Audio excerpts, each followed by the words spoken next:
Hello students, good morning. जैसा कि पिछले वीडियो में हम लोग क्लास 9 विषय हिंदी व्याकरण में उपसर्ग पढ़ रहे थे। हम लोग उपसर्ग के बारे में मैं बताया था। जब मैं उपसर्ग पढ़ा रहा था तो मैं बताया था कि पहला उपसर्ग क्या है? उपसर्ग शब्दांश है। उपसर्ग क्या है? उपसर्ग शब्दांश है। दूसरा, यह शब्द के आदि में जुड़ता है, यानी शब्द के आरंभ में क्या होता है? जुड़ता है, या किसी शब्द के आरंभ में क्या होता है? जुड़ता है।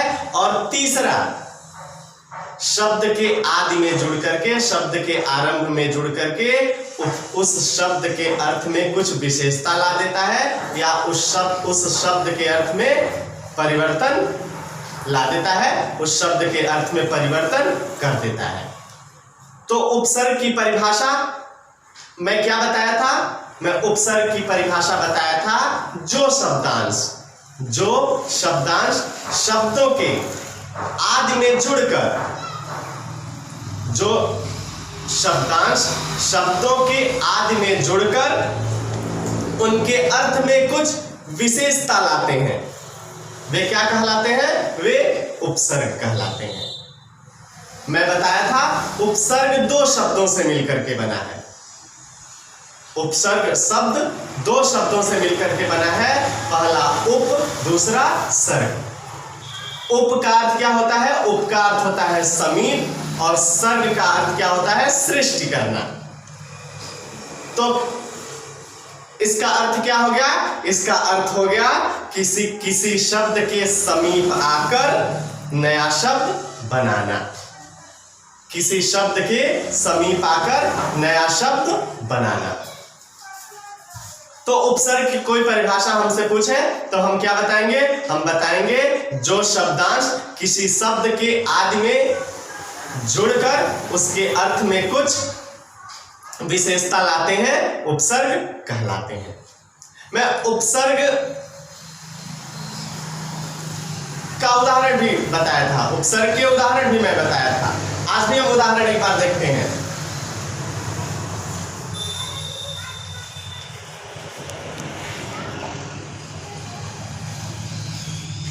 मैं जब उदाहरण बताया था उस समय बताया था कि हम हार शब्द लिए थे। हार शब्द लिए थे। हार शब्द का अर्थ क्या होता है? हार शब्द का अर्थ होता है पराजय। हार शब्द का अर्थ क्या होता है? हार शब्द का अर्थ होता है पराजय। लेकिन इस हार शब्द के आगे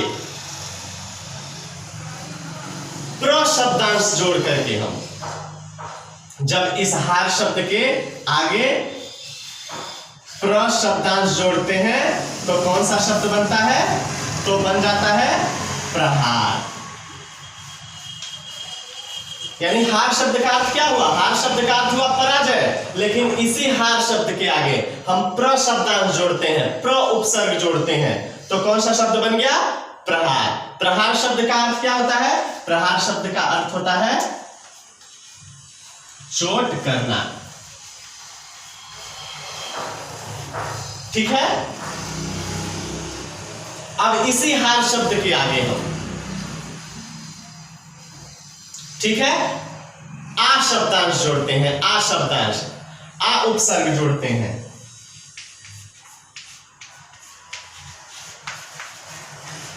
तो कौन सा शब्द बन जाता है? तो आहार शब्द बन जाता है। आहार शब्द का अर्थ क्या होता है? आहार शब्द का अर्थ होता है भोजन। अब इसी हार शब्द के आगे फिर हम सम शब्दांश जोड़ देते हैं। सम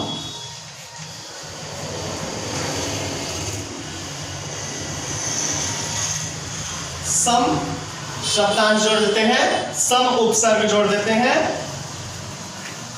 तो कौन सा शब्द बन जाता है? संहार शब्द बन जाता है।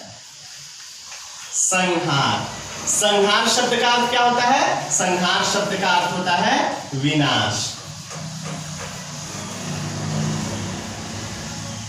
संहार शब्द का अर्थ क्या होता है? संहार शब्द का अर्थ होता है विनाश।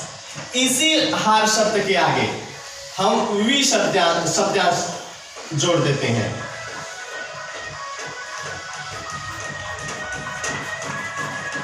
तो कौन सा शब्द बन जाता है? विहार। विहार शब्द का अर्थ क्या होता है? घूमना।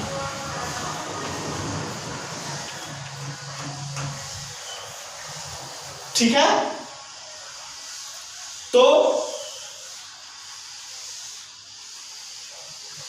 हम इन उदाहरणों में क्या देखते हैं? हम इन उदाहरणों में देखते हैं कि हार शब्द के आगे प्र, आ, सम और वी शब्दांश जब जोड़ देते हैं तो इसके अर्थ में क्या हो जा रहा है? तो हार शब्द के अर्थ में परिवर्तन हो जा रहा है। और हम देखते हैं इस उदाहरण में कि प्र, आ, सम और वी का अलग से कोई अर्थ नहीं है। यानी प्र, आ, सम और वी का अलग से कोई अर्थ नहीं है, परंतु हार शब्द के आगे जुड़ने से उसके अर्थ में क्या हो जा रहा है? उसके अर्थ में ये क्या कर दे रहे हैं? उसके अर्थ में यानी हार शब्द के अर्थ में ये परिवर्तन कर दे रहे हैं। यानी हार शब्द के आगे ये जुड़ करके इसके मतलब हार शब्द के अर्थ में क्या कर दे रहे हैं? परिवर्तन कर दे रहे हैं। इसका मतलब क्या हुआ? इसका मतलब हुआ कि ये सभी क्या है? प्र, आ, सम और वी शब्दांश है और ऐसे शब्दांशों को उपसर्ग कहते हैं। ठीक है, अब आगे हम क्या जानेंगे? आगे हम जानेंगे हिंदी में प्रचलित उपसर्गों को कितने भागों में विभाजित किया जा सकता है।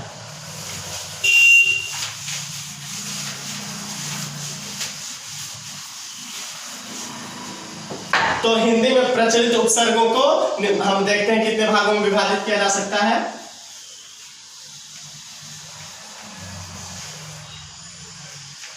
हिंदी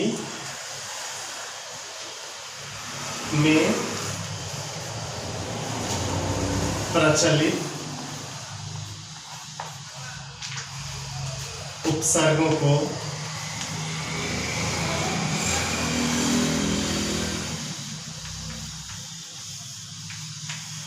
उपसर्गों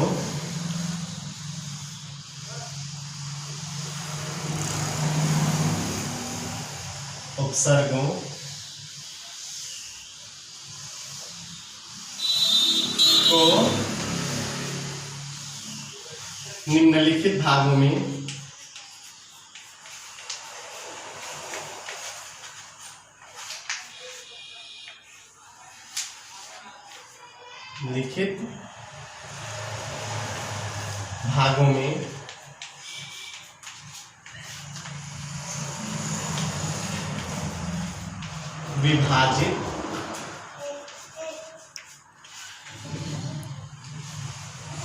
विभाजित किया जा सकता है। किया जा सकता है। पहला संस्कृत के उपसर्ग। संस्कृत के उपसर्ग। दूसरा हिंदी के उपसर्ग।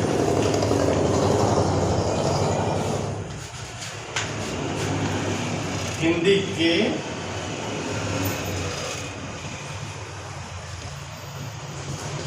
उपसर्ग।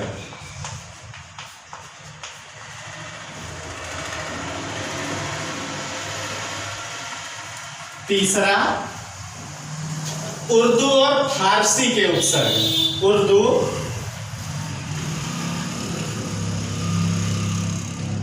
और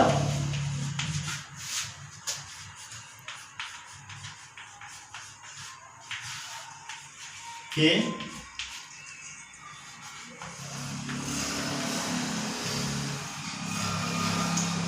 उर्दू और फारसी के उपसर्ग, चौथा अंग्रेजी के उपसर्ग।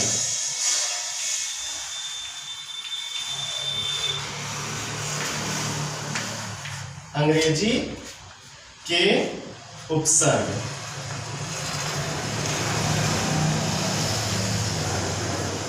और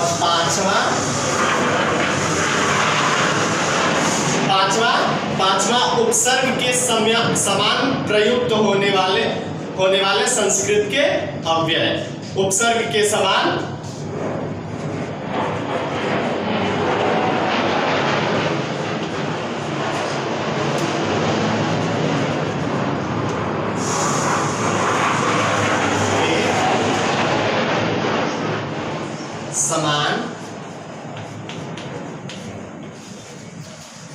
प्रयुक्त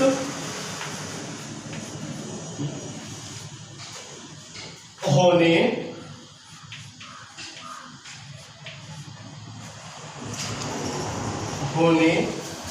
वाले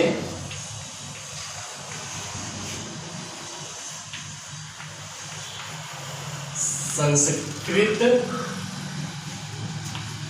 के अव्यय।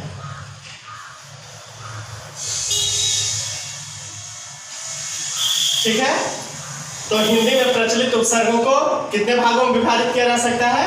हम बताएं, हिंदी में प्रचलित उपसर्गों को निम्नलिखित भागों में विभाजित किया जा सकता है। पहला संस्कृत के उपसर्ग, दूसरा हिंदी के उपसर्ग, तीसरा उर्दू और फारसी के उपसर्ग, चौथा अंग्रेजी के उपसर्ग और पांचवा उपसर्ग के समान प्रयुक्त होने वाले संस्कृत के अव्यय। तो आज के वीडियो में बस इतना ही। धन्यवाद।